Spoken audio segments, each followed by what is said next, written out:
very sensual, like I am your father, oui, oui, Je suis tu papa.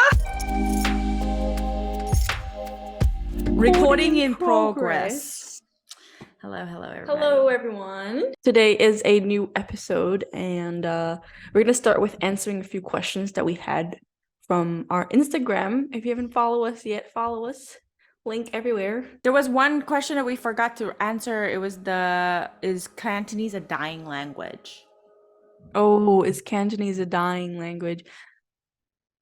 Well, I mean, living in Macau, it doesn't seem like it. Well, obviously, yeah. But yeah, when you're in the hotel industry and stuff, and they say like you have to know Mandarin, that's when you think like, oh, is right. Mandarin more That's important than Cantonese? Yeah. And when you get That's out of true. Macau and Hong Kong, especially, right? Like, don't you feel like, oh, I wish when I say I speak Chinese, they know, because they automatically think it's Mandarin, because that's the number one, language from China. And no, we speak Cantonese. But apparently we found out that here in America, there's a lot of Cantonese speakers in and also in Vietnam, remember people mentioned, and also like some of the southern Malaysian. countries. I think Malaysian, but also like recently there's what's that country called? It's a really unknown Myanmar. country that commented. No, a different one. Fair enough. Brunei. That's the country. Brunei. Like yeah, you have I see like you're a brunette. Anyways, Brunei. So like there are people around that speak Cantonese, and overall I'm not really sure if it's a dying language. So I don't think it's a dying language. I don't think it's a dying language because people in Canada also speak it, and they actually speak it more than Mandarin. That's what I heard. And some schools even like teach Cantonese, right? So yeah, no, it's not a dying language. Okay. In our opinion. In our opinion. Okay. First question on Instagram. All this jute ping stuff, I really don't know how to read them, but I'm gonna try, okay?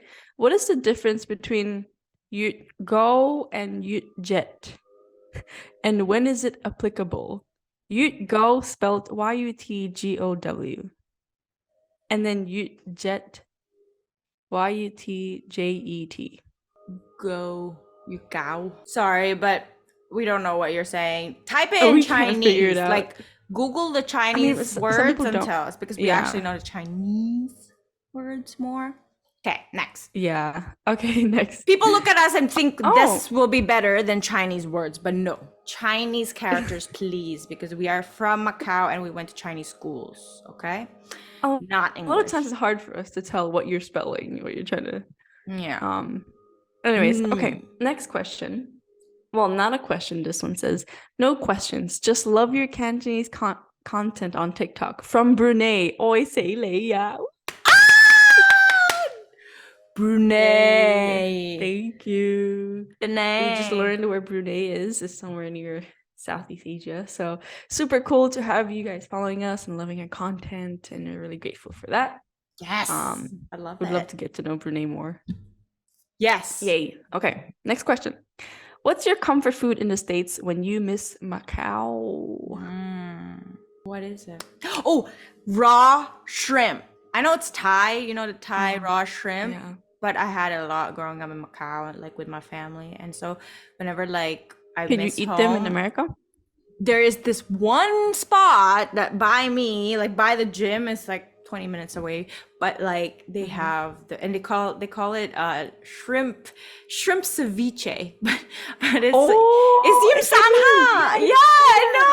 And then I didn't know that is how you call it, but yeah, like and then every time we order it, they always say like, oh, it's very spicy, and I'm like, I know, but I got it. The sauce on top is so good, like the garlicky thing. Oh my god. So good. That's where I go. Like I know it's like not specific Macau's food, but yeah, I would cook minchi, I guess, at home, if just cause, like not cause I miss home, but it's because I like to eat it, you know what I mean? But if I miss home, it seems somehow. Yes, because it miss, like me and my dad always eat it together, like me and my mom, like hi. For me, it's zhong. Like for me, I eat You chong love any time of the year. I do love it. I Like always know you you remember do the like it. green the green beans lục táo chong is like it comes with different like I think pig fat too. And then anyways, they sell it at like a Chinese market 20 minutes away from me. Mm-hmm. And I just steam it and eat it. It's like it's pretty expensive, So but that's my comfort beautiful. food. That is delicious. Oh my god. Yeah. Or I'll order Okay. mee goreng. Haha.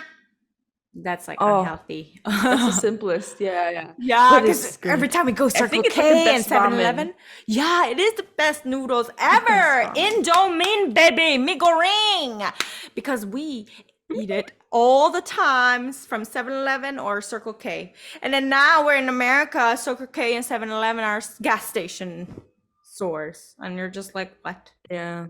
There's no fish Yeah. balls. There's no siu mai. No fish ball. There's no curry sauce. Can I tô cà ri chả bầm coi. So good.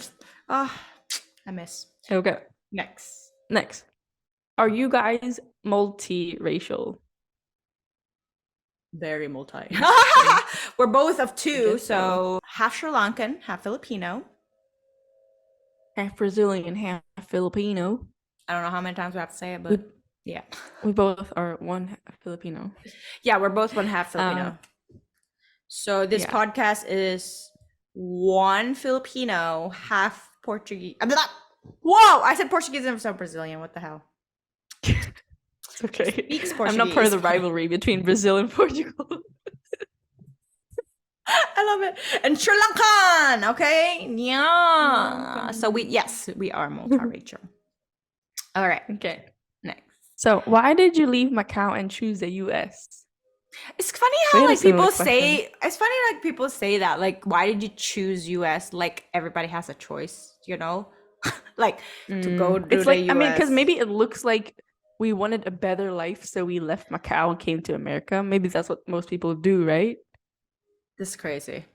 Maybe that's why But that's what 'Cause, they like, you know, that's the a lot of American people would think. dream. Yeah, that's what people would think. So you're right. No, yeah, I mean, I don't choose to want to pay taxes, bro, but like if the job opportunity is more for someone like me, I will go. And that's why I went to US. I didn't really choose US, but the US chose me. Yeah, we just got bored in similar story Macau. for That's me. why. Yeah. Oh, yeah. It's too small. Yeah, I mean, I Yeah. love Macau because obviously my family and friends and family are there. It was so hard to leave, and my doggy. But if I was gonna stay there, I would have to work like those type of Yeah. Filipino how to say labor worker jobs, Labor work. which I'm not saying it's like, oh my God, it's terrible. Like, oh, I'm not ashamed of it. It's just that it was really tiring and I was really like depressed. Like I was like, oh my God, I'd rather like go work in Philippines, which what people from Macau always say, like, oh, go back to It's like Philippines then if you don't like wanna it feel here. welcome in a place that you work in too, right? Like Exactly. you're born and raised there, so Then the guy that I was with, like that I am with now, like was like, "What, you want to move to America with me? Like, you know, I know that for sure you're gonna find a job there because there's so many like employments because a lot of people here are entrepreneurs and they don't want to work. So our work or ethic, go to college. yeah, our work ethics is actually like, oh my God, you're such a hard worker, like for us, like, and I'm like, really, you know, it's crazy, but Yeah. the cost of living here and food costs, like, it's a lot. Like, I wish I could get back to Macau with that part. Just some part, Yeah. you know. You know, I also met someone and You went to school here too, though, right? I did go to went to school here because I met him. So cool. So I was like though. transfer here. And I don't know, it didn't seem like it was much of a discussion. It was like, yeah, okay, we go to America. Because also I was like thinking like, you know, it's probably easier for me to adapt to America than for him to adapt to Macau. Oh my God, that know? is so true. Yeah. That's so true. And then I was like, yeah, I'm open to it. So I just went. yeah. Came. The great part about Macau, like when we were living there, like Tyler and I, it was that we could travel a lot to other Asian the countries countries. around our continent so cheap. Yes, and he basically like because he's a teacher, so like he has more like he has those long holidays, yeah, and he would like he's probably gone like to most of the Asian places already there, so that's why he was like, oh my God, like I don't have anywhere to go. Yeah. And yeah, and I've never been to America, so it's like, okay, like why not? Like let's explore the other side of the world together. Yay! And you also been to Europe, so you're like, okay, let's go to America, like another continent, right? Yeah. Yeah. So that's why we came. That's why. It's a very long question. I mean answer, but thank you. All right, last question. How much Portuguese do they teach in Macau schools, and how well do you speak it? Ooh. So if you actually watch our previous episode, we interviewed someone who studied in a Portuguese school, and we talk a little bit about the difference between Portuguese school in Macau, I think local schools in Macau, and this episode we'll talk about international schools in Macau. Oh, yeah.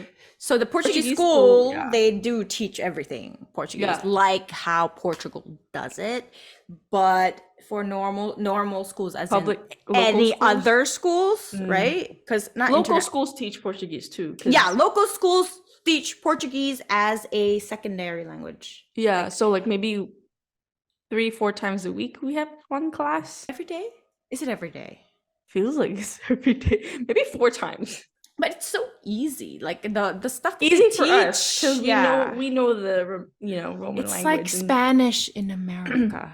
They have it as a secondary language too, right? If you use the language, if you are forced to, to communicate, to socialize, like that's how you learn. And that's why people like you have to really adapt yourself into the place and into the surroundings. You know what I mean? Like, so you can polish up your accent also. Yeah. First off, he says, how well do you speak it? You're half Brazilian, so... Eu falo pouquinho português. Is pouquinho also? I feel like it's a little bit more I always say pouquinho because I lowered expectations so they don't expect too much from me, you know? Fair. But her accent is more Brazilian Portuguese. And I'm just like, eu falo pouco português. Eu posso... ler português. Let's just say we can direct someone if someone is lost. Yes, and it's rusty. You know what? When in high school graduation ceremony, they asked me to be the Portuguese MC. That's how good my Portuguese was back then when I was still speaking. Well, because I would be speaking with like the EPM, the Portuguese school people I'm friends with. They always speak Portuguese together, and so I'm just like, I don't want them to translate just because I don't know, so I gotta like pick up my pace. But like now it's horrible, my Portuguese, and when I do say it, I'm just like, eu falo pouco português. No, it's very... So we know a little bit. Yeah. Pastel de nata. Eu gosto de comer pastel de nata. Yeah. All right. So that's all the questions. Is that all? Like, yes, that's all the questions. So today we're gonna have a interview with a very special person from Macau as well. Ooh. Please say hello. Let's welcome up Soana. Is that how you say it? Soana, yeah. Soana. Swan dive! Hi! Hi, girl! So there, and now you have all my books in the background. So beautiful. So smart. And look. Oh, yes! Represent! You know what's going on. I'm wearing this one. Well, no. Introduce yourself. Oh my God, yes. Okay. So, oh my God, I can't with myself. Okay, so long story short, 26 years of life summed up in 30 seconds. So actually, I was born in France, but my parents at the time were living in Kinshasa in the Democratic Republic of the Congo. So I spent the first 7 years of my life there. And then my dad got a job in Macau. Like my parents had never heard of Macau. This was 2003. Like, Yep. I never heard of Macau before. Like, my dad got the email from Air Macau, and he's like, Air what? Like, what's going on? Air what? Yeah. So then they were like, okay, well, you know what? We live in a war-torn country. Maybe there's better places to raise our children. So they were like, let's go to China.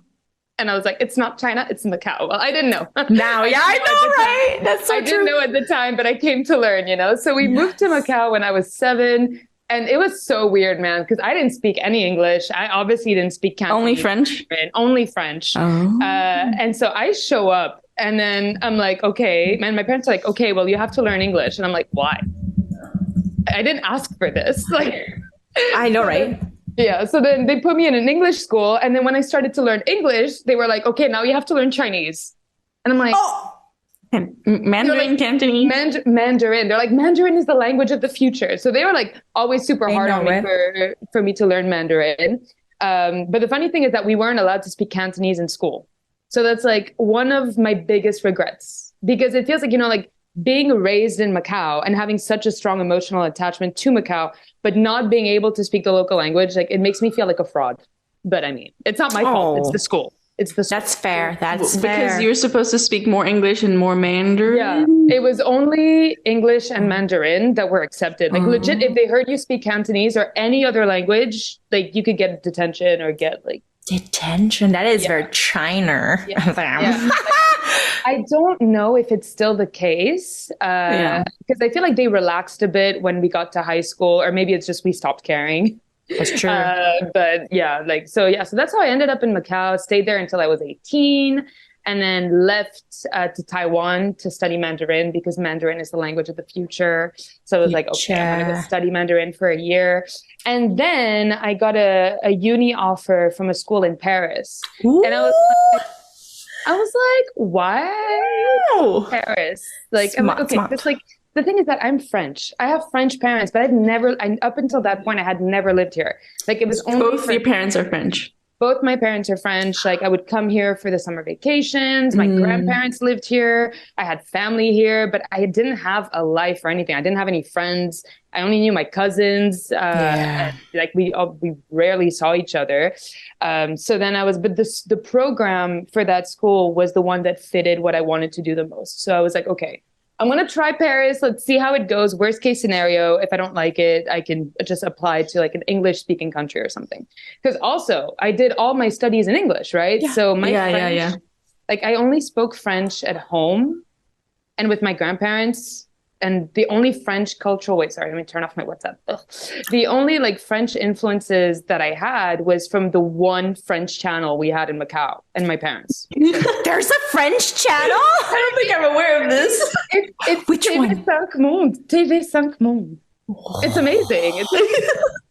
But I didn't know. Yeah. And like for a whole period of time, they weren't even showing, the majority of their programs weren't even French. They were Canadian French.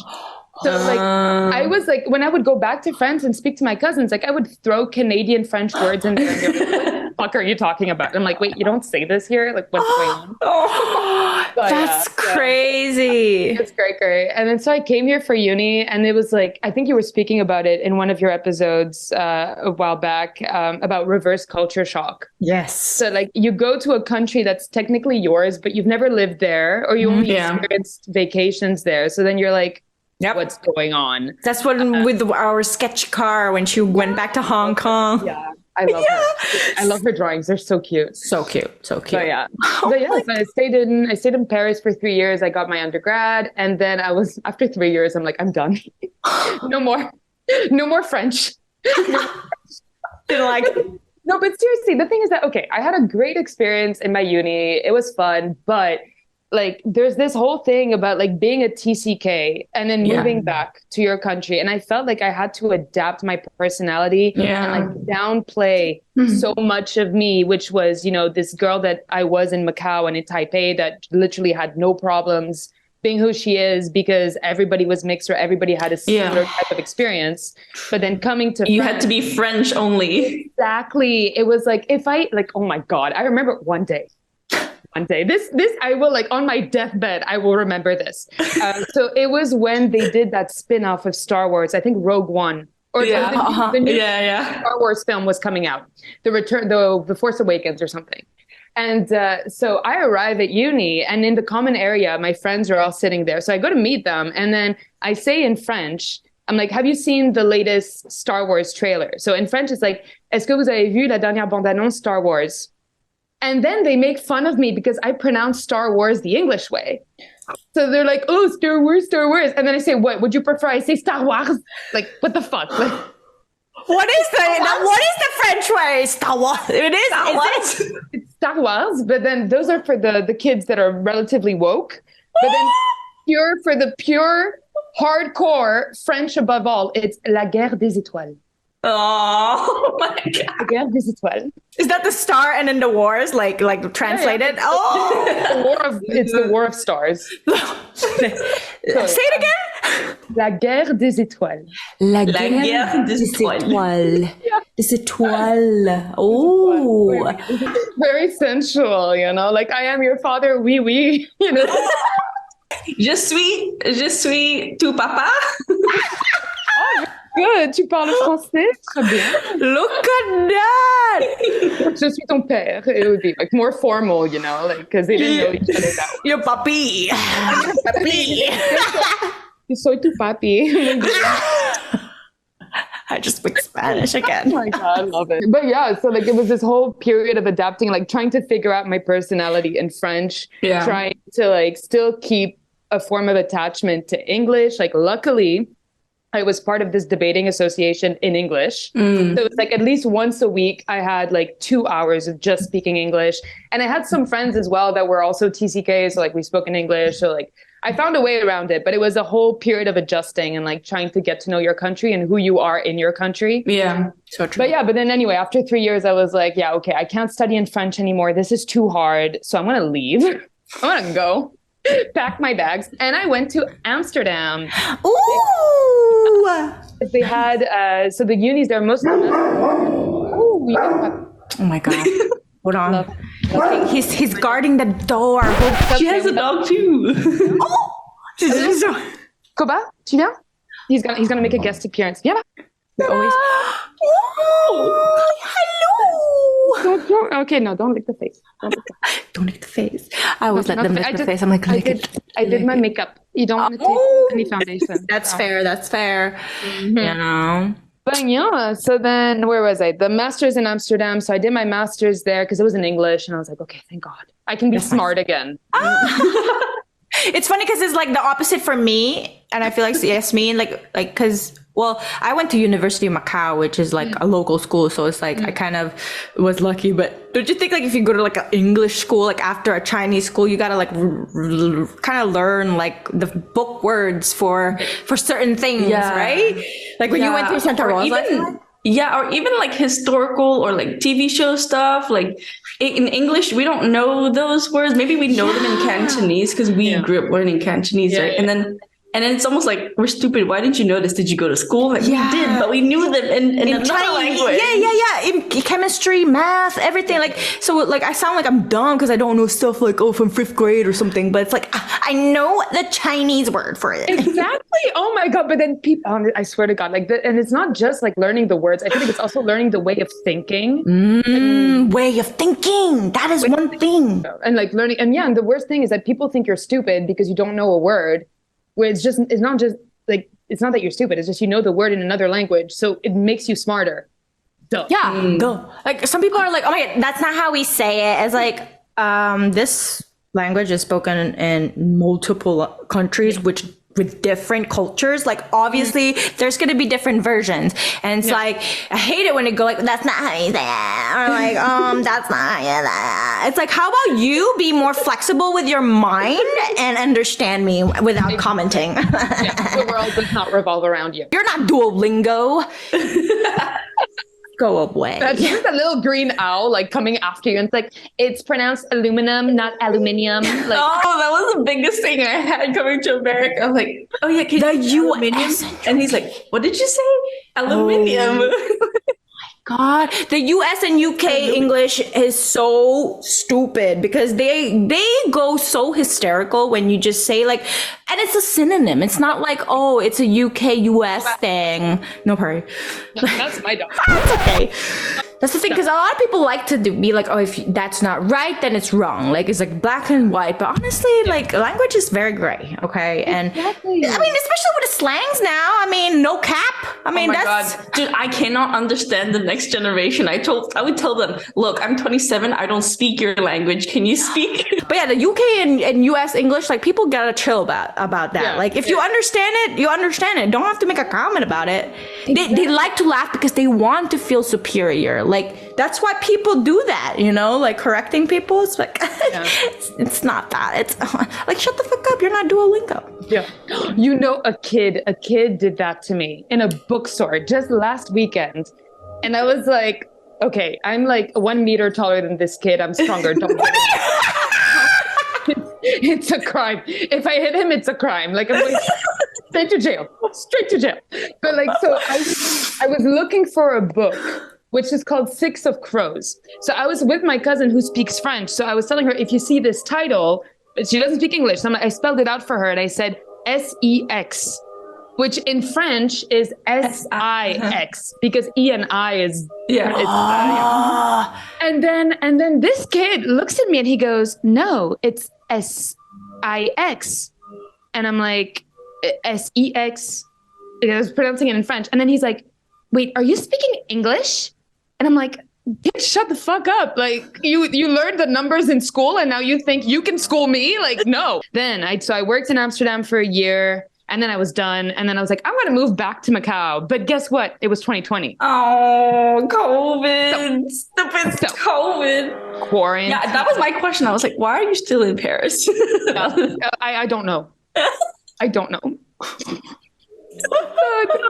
So I wanted to leave Amsterdam and I was like, okay, I'm just going to go wait in France until I can go back to Macau. Yeah. And then I just stayed.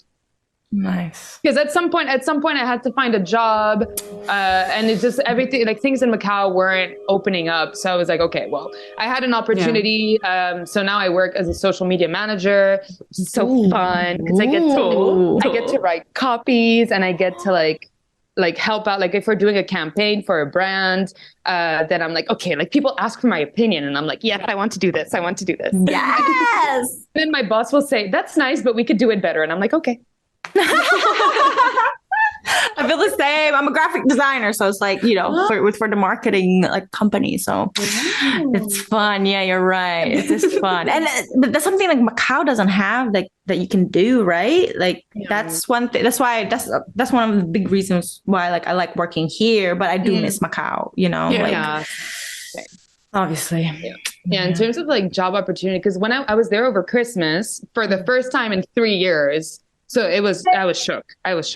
But like, like I was thinking, okay, if I were to move back to Macau with the career path I have now, what would really be my job opportunities? Because it's like, I feel like marketing in Macau is really it's not a big thing. Yeah. And if it would be like someone that knows the person that would do it, you know, like, or you work in a hotel or a casino. Or bank or casino. Exactly. It's just those few industry. Yeah. So it's like, but I mean, here I'm working for an events group and a shoe manufacturer. So it's like, it's variety. And there's also options. Like if I wanted to like grow in career path, I feel like you don't hit a ceiling very early on. Like right now I'm junior, but then in 2 years I could be like account manager. And then in 4 or 5 years, I could be senior account manager. Whereas I feel like in Macau, it's like, you either get a very high position when you're 30, 35. And growth is a little bit harder. So I stayed and I mean, it's good. I made a life for myself in Paris, another life, because it was like I was here and then I left and then I came back. So it's a different mindset because before I was a student and now I'm a working young adult. Yeah. So yeah. What do you do on your free time to like feel closer to home? Okay, well. The best part is that I actually live in the Asian district. of Paris.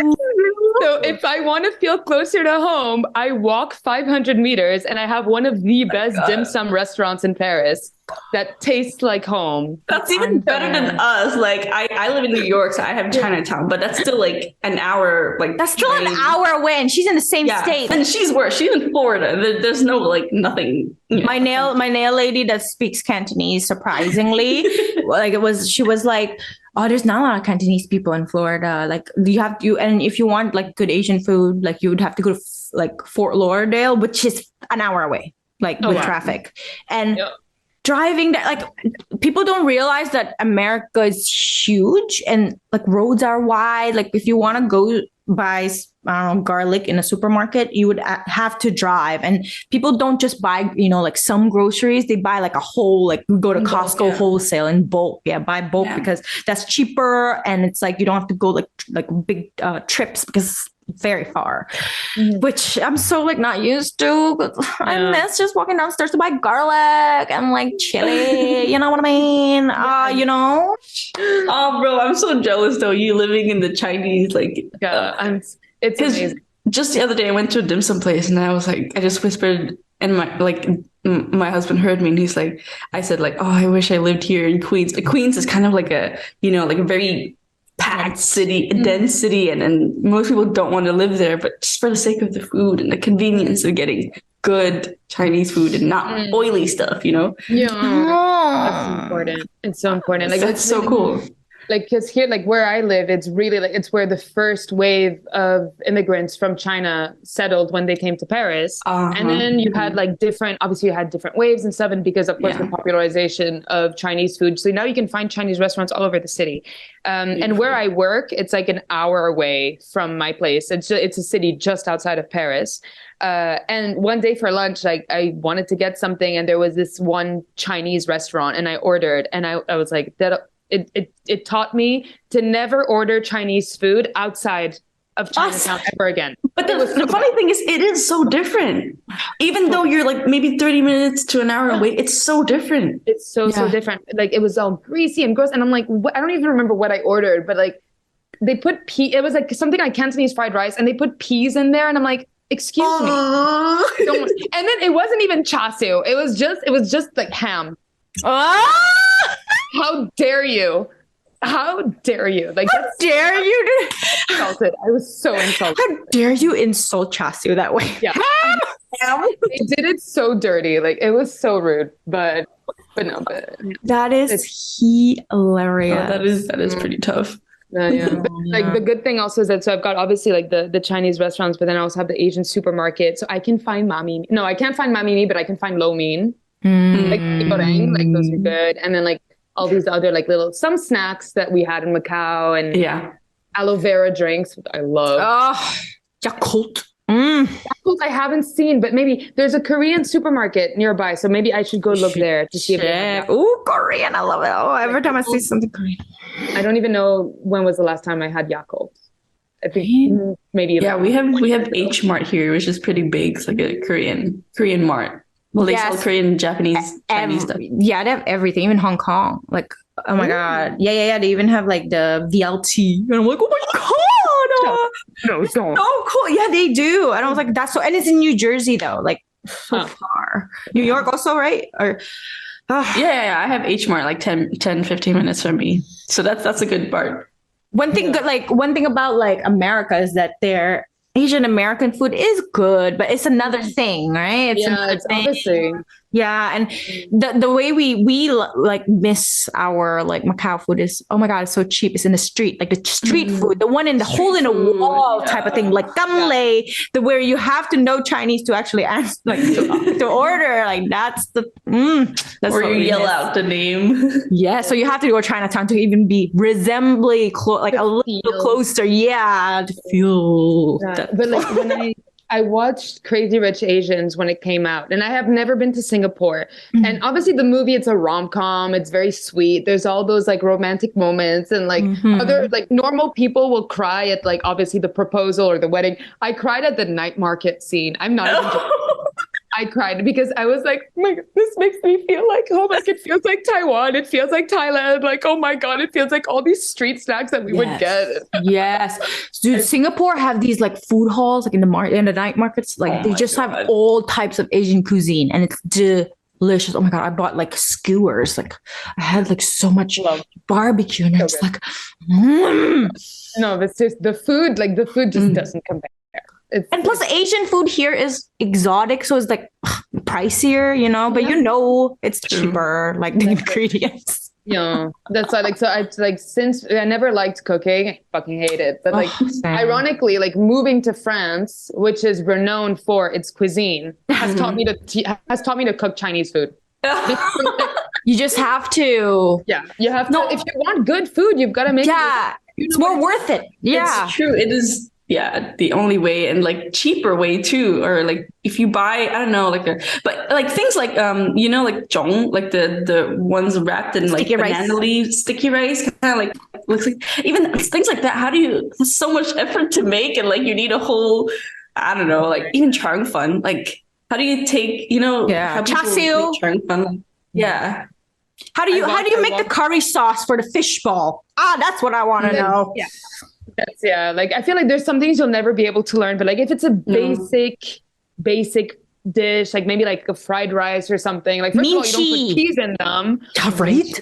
Minchi, like I tried once and it was like I did something wrong. Just didn't work. So Bro, you gotta microwave you gotta like chop up the potatoes and then put it in a microwavable bowl, put water and then microwave it for 15 minutes.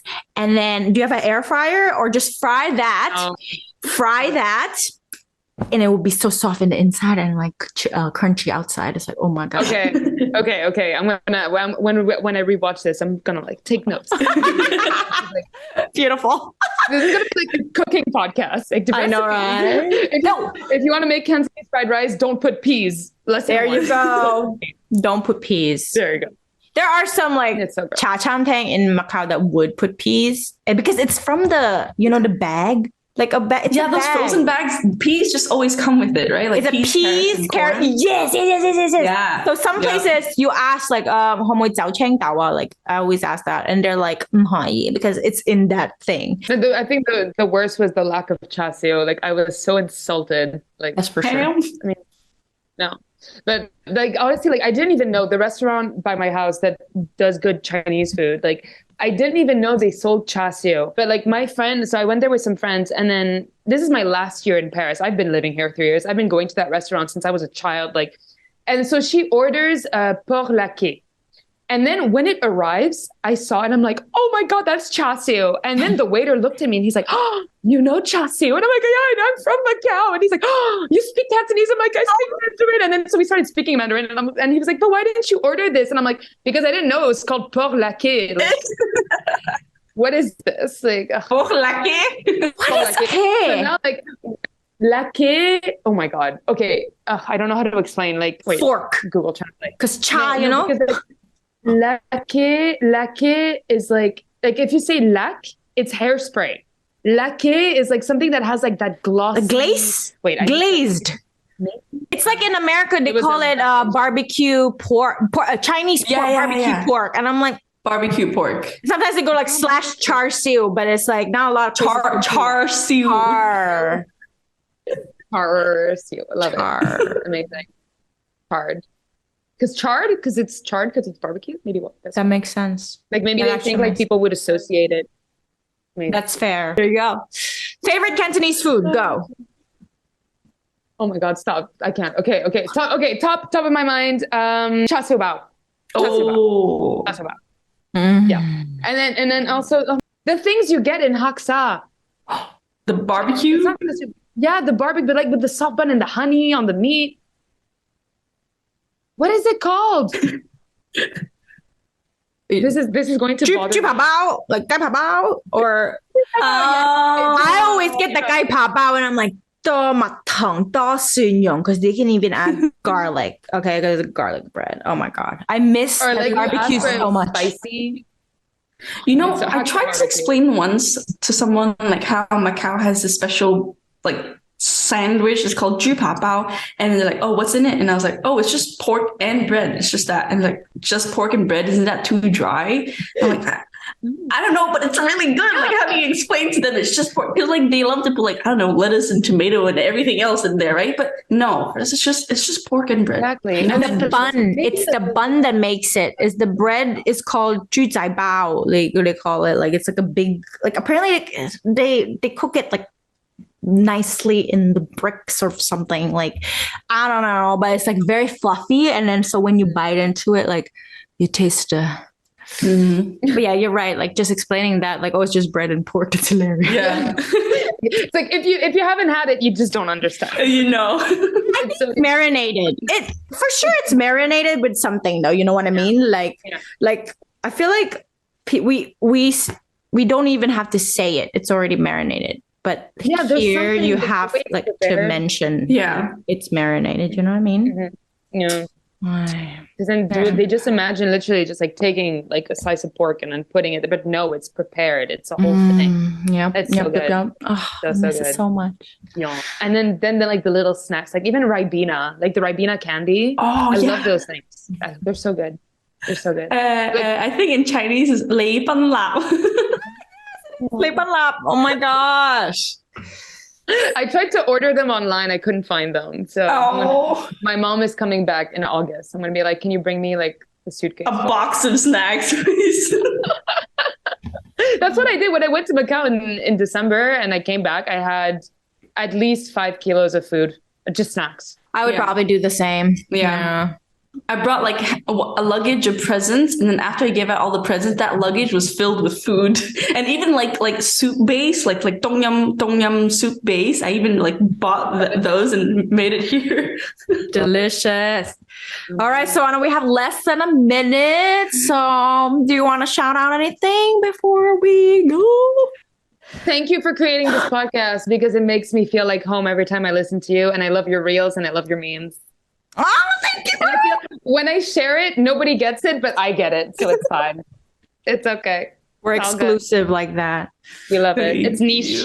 Yeah. Thank you so much for wanting to come on. Thank you for having me. Good luck with life in Paris. Thank you. Good luck with the US. Thank you. Thank you. Bye. Like and subscribe. Yeah.